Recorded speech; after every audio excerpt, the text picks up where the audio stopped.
আছেন? আশা করি ভালো আছেন। আপনাদের দোয়ায় ও ভালোবাসায় আমিও ভালো আছি।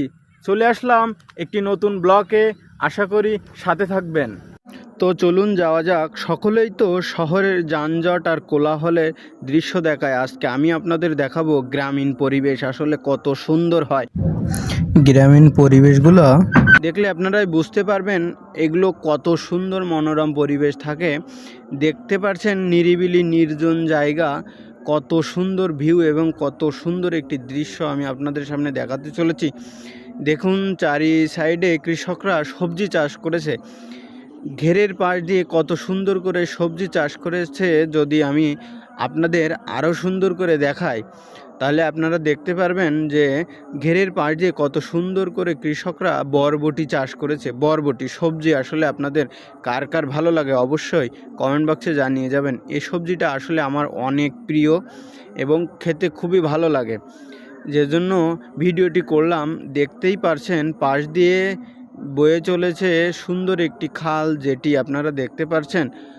কত সুন্দর ভিউ এবং নিরিবিলি সময় ছিল এটি।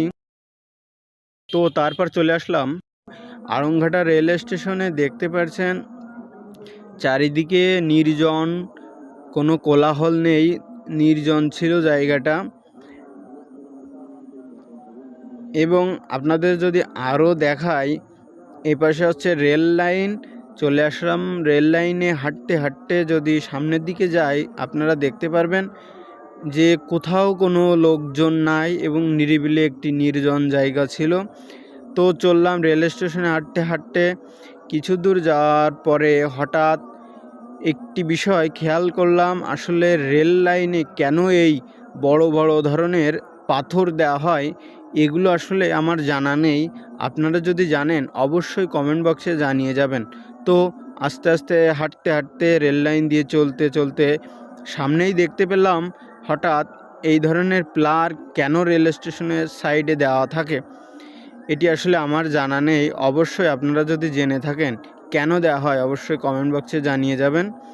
তো আরও সামনে যদি যাই এবং সাইডেই দৃশ্যটা আপনাদের আরও দেখাতে চাই, যেটি মন কেড়েছে আমার।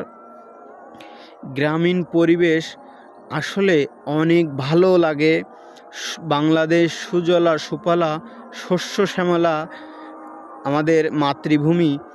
যদি আপনাদের আরও দেখাই, আমি একটু কাছে দিয়ে আপনাদের দেখাতে চাই, আপনারা বিষয়টি লক্ষ্য করে দেখুন আসলে কত সুন্দর ভিউ। গ্রামীণ প্রকৃতির কত সুন্দর ভিউ আমি আপনাদের দেখাতে চলেছি। আপনার